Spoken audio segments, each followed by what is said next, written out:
Sayang, kamu kebangun.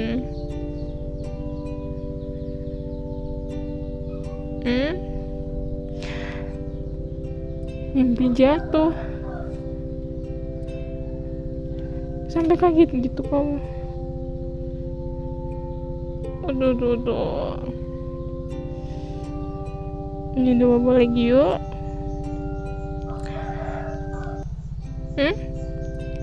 Kamu mau dibacain cerita?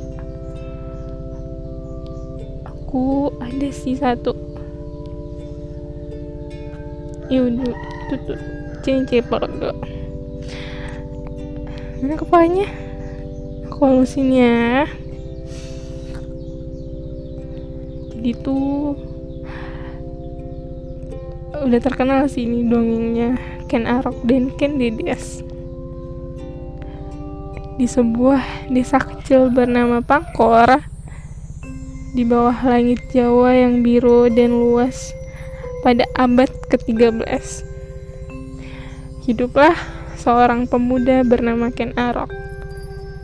Ia bukanlah bangsawan, juga bukan keturunan keluarga terhormat. Ken Arok adalah anak seorang petani miskin yang ditinggalkan ibunya sejak kecil. Tubuhnya kurus namun tegap, dengan mata yang tajam dan penuh ambisi. Rambutnya yang hitam legam seringkali acak-acakan. Namun, di balik penampilannya yang sederhana, tersimpanlah jiwa yang tak pernah puas dengan keadaan. Ken Arok dikenal di desa sebagai pemuda yang cerdas, namun liar. Ia seringkali terlibat dalam perkelahian, mencuri makanan dari pasar, atau bahkan menggoda gadis-gadis desa dengan senyuman yang menawan. Itu kamu banget gak sih? Dulu. Iya, lanjut ya. Tetapi di dalam hatinya, ia merasa takdirnya jauh lebih besar daripada sekedar menjadi penutup lubang kemiskinan di Pangkur. Pada masa itu, kerajaan Tumapel berada di bawah kekuasaan Tunggul Ametung, seorang aku kepala wilayah yang dikenal kejam namun lemah dalam strategi politik. Tumapel adalah wilayah kecil yang berada di bawah bayang-bayang kerajaan Kediri yang dipimpin oleh Kertajaya Tunggul Ametung. Dengan postur tubuhnya yang besar dan suara yang menggelegar, memerintahkan dengan tangan besi. Namun, ia tak memiliki kecerdasan untuk menjaga stabilitas wilayahnya.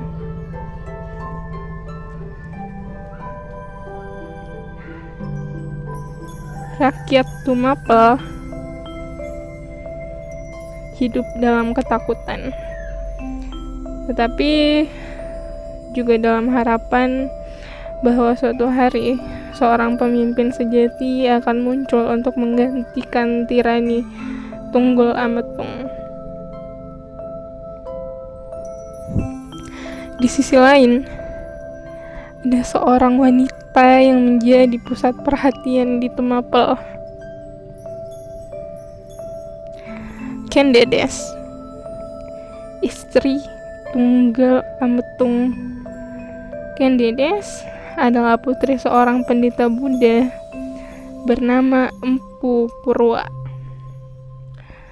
Kecantikannya tak tertandingi, dengan kulit yang lembut seperti sutra, mata yang bening seperti danau pagi, dan senyum yang mampu meluluhkan hati siapa saja.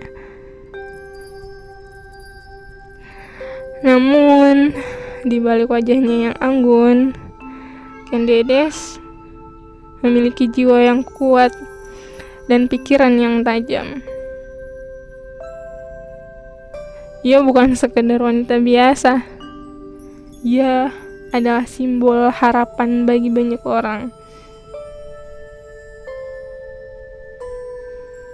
Meskipun ia terkurung dalam pernikahan yang tidak ia inginkan dengan Tunggul Ametung, legenda mengatakan bahwa dari rahim Ken Dedes akan lahir seorang raja besar yang akan mempersatukan tanah Jawa.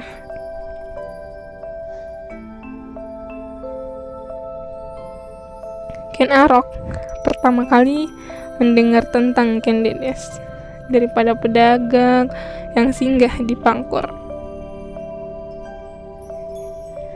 Mereka bercerita tentang kecantikan Ken Dedes yang memukau dan ramalan tentang keturunannya. Cerita itu membakar semangat Ken Arok. Ia merasa bahwa takdirnya terhubung dengan wanita itu. Meskipun ia hanya seorang pemuda desa yang tidak memiliki apa-apa, dalam hatinya ia bersumpah untuk bertemu dengan Ken Dedes.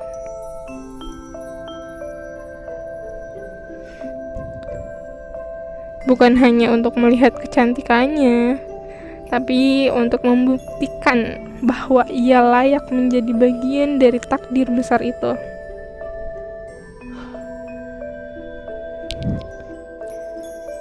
Suatu malam, di bawah cahaya bulan purnama, Ken Arok duduk di tepi sawah, memandangi bintang-bintang. Ia berbicara pada dirinya sendiri. Jika langit ini bisa menyaksikan kebesaran para raja, mengapa aku Ken Arok tak bisa menjadi salah satunya?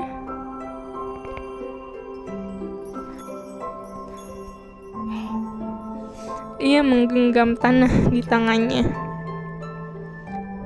Ia merasakan butir-butirnya yang kasar dan berjanji bahwa ia akan mengubah nasibnya. Di desa yang sama, Ken Dedes yang sedang duduk di beranda kediamannya memandang langit yang sama. Ia merasa resah, seolah-olah sesuatu yang besar akan segera terjadi. Dalam hatinya, ia berdoa agar seseorang datang untuk membebaskannya dari belenggu hidupnya. Langkah pertama Ken Arok menuju takdirnya dimulai ketika ia memutuskan untuk meninggalkan Pangkur dan mencari peruntungan di Tumapel. Ia tak memiliki apa-apa selain keberanian dan ambisi yang membara. Dengan sebuah pisau kecil yang terselip di pinggangnya dan pakaian compang-camping, ia berjalan menuju Tumapel. Tidak tahu bahwa perjalanannya akan mengubah sejarah tanah Jawa. Di sisi lain, Ken Dedes yang mulai merasa terjebak dalam kehidupan istana yang dingin, seringkali menatap kejauhan, seolah-olah menanti sesuatu atau seseorang yang akan mengubah segalanya.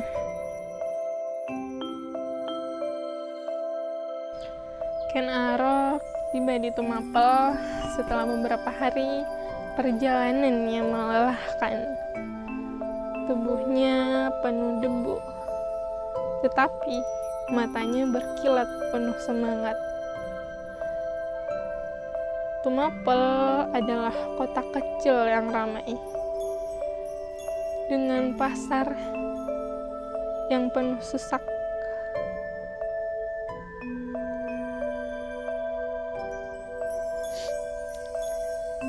dan istana kecil tempat Tunggul Ametung memerintah.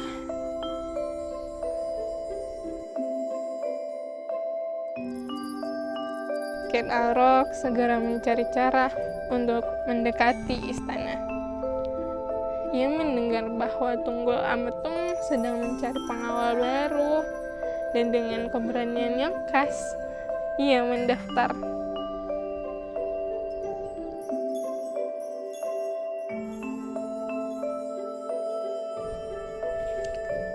Meskipun penampilannya lusuh, Ken Arok memiliki kemampuan bertarung yang luar biasa, yang ia pelajari dari pengalaman hidupnya yang keras.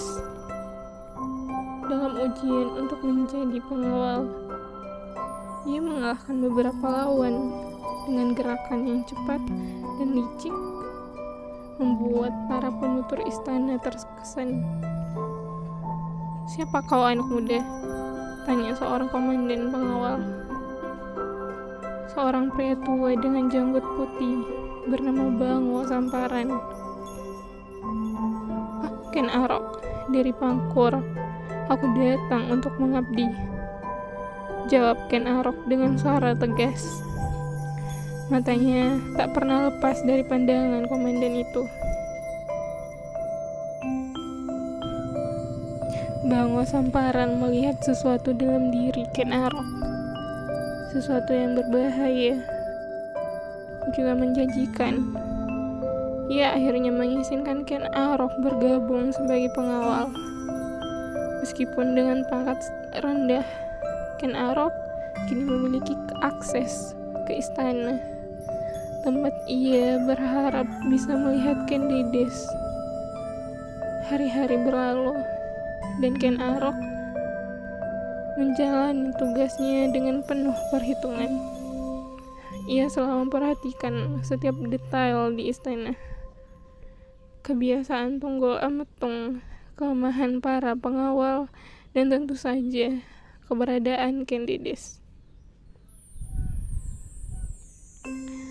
Suatu hari, saat ia sedang berjaga di halaman istana, ia melihat Ken Dedes untuk pertama kalinya. Wanita itu sedang berjalan di taman, mengenakan kain sutra berwarna hijau yang berkilau di bawah sinar matahari. Rambutnya terurai lembut dan langkahnya penuh keanggunan. Ken Arok merasa jantungnya berhenti sejenak. Ia tahu bahwa wanita itu bukan hanya cantik, ia adalah kunci menuju mimpinya. Namun, Ken Arok juga menyadari bahwa mendekati Ken Dedes bukanlah perkara mudah. Tunggul Ametung adalah pria yang cemburu dan penuh curiga. Ia selalu memastikan Ken Dedes dijaga ketat, baik oleh pengawal maupun oleh dayang-dayangnya. Ken Arok mulai merencanakan rencana. Ia tahu bahwa untuk mendapatkan Ken Dedes, ia harus menyingkirkan Tunggul Ametung. Tetapi ia juga tahu bahwa ia membutuhkan sekutu. Ken Arok mulai mendekati Bango Samparan, komandan pengawal yang telah memberinya kesempatan. Ia sering mengobrol dengannya, berbagi cerita tentang kehidupan di desa dan ambisinya untuk menjadi seorang yang besar.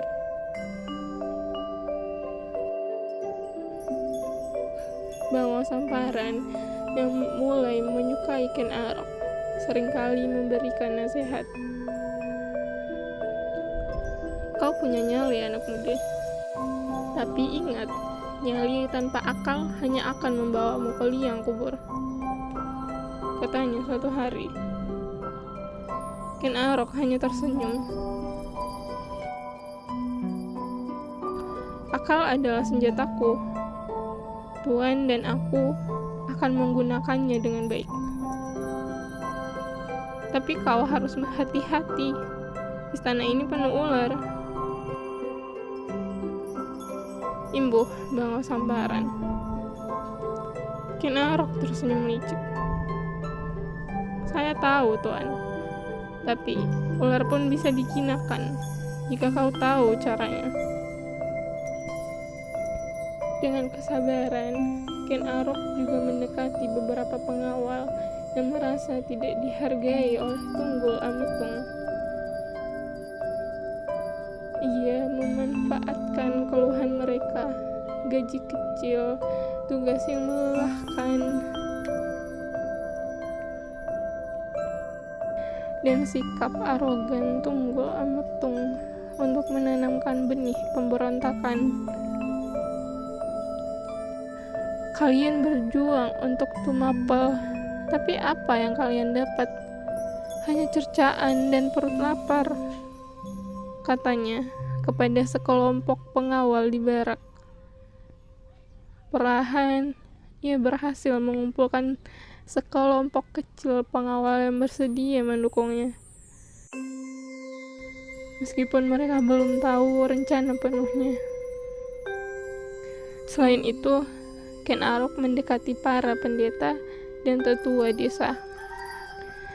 Ia tahu bahwa dukungan mereka akan memberikan legitimasi pada kekuasaannya nanti.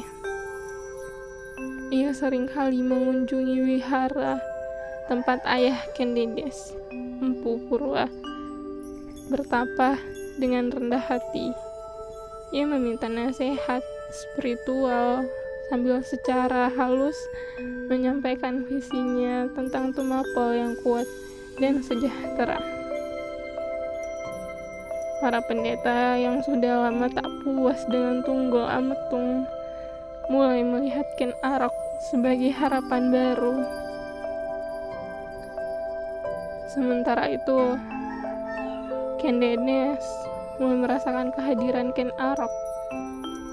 Meskipun mereka belum pernah berbicara, ia seringkali melihat pemuda itu dari kejauhan. Ada sesuatu dalam tatapan Ken Arok yang membuatnya merasa gelisah. Namun juga penasaran. Suatu malam, saat ia sedang berjalan di taman istana, ia mendengar suara langkah kaki di belakangnya. Ia berbalik dan melihat Ken Arok berdiri di bawah pohon beringin.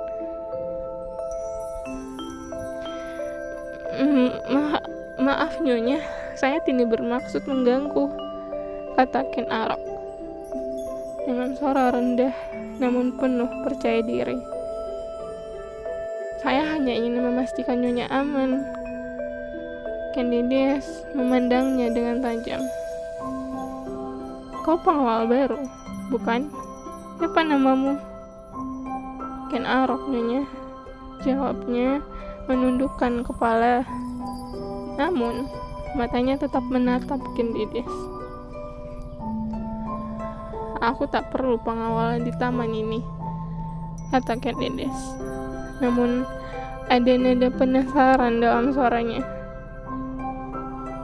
Tapi, kau boleh menemaniku berjalan jika kau mau.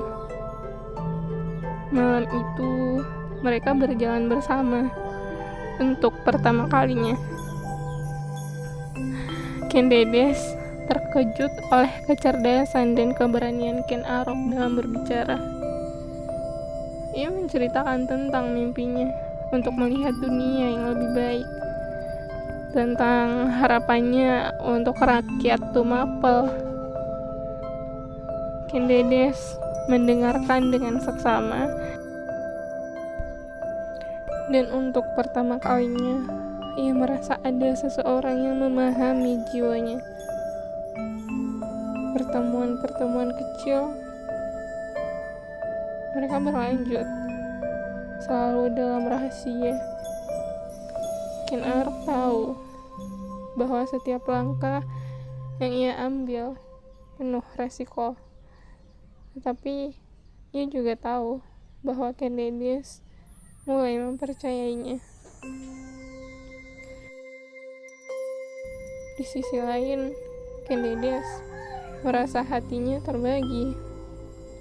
Ia tahu bahwa mencintai Ken Arok adalah pengkhianatan terhadap Tunggul Ametung. Tetapi ia juga merasa bahwa Tunggul Ametung tak pernah benar-benar memiliki hatinya. Ken Arok dengan kecerdasannya mulai merencanakan kudeta. Ia mendekati beberapa pengawal yang tak puas dengan kepemimpinan Tunggul Ametung. Ia juga mencari dukungan dari para pendeta dan tetua desa di Tumapel yang melihat potensi dalam dirinya. Namun, ia tahu bahwa untuk melaksanakan rencananya, ia membutuhkan senjata yang sempurna. Ia mendengar tentang seorang empu legendaris bernama Empu Gandring yang mampu membuat keris dengan kekuatan magis. Ken Arok pergi menemui Empu Gandring di sebuah desa terpencil. Empu Gandring adalah seorang empu legendaris yang mampu membuat keris dengan kekuatan magis. Dengan penuh tekad, Ken Arok melakukan perjalanan ke desa terpencil tempat Empu Gandring tinggal. Di sebuah gubuk sederhana, Ken Arok bertemu Empu Gandring, seorang pria tua dengan mata yang penuh misteri. "Aku ingin keris yang tak tertandingi," kata Ken Arok. Suaranya penuh keyakinan. "Senjata yang akan mengukir namaku dalam sejarah." Empu Gandring menatapnya lama, seolah-olah bisa melihat jiwa Ken Arok. "Aku akan membuatkan keris itu. Tetapi setiap senjata besar memiliki harga. Apakah kau siap membayarnya?" "Aku siap membayar apa saja," jawab Ken Arok tanpa ragu. Empu Gandring mulai bekerja, menuangkan keahlian dan mantra di dalam keris itu. Prosesnya memakan waktu berbulan-bulan. Tetapi Ken Arok bersabar. Ia tahu bahwa keris itu akan menjadi kunci keberhasilannya.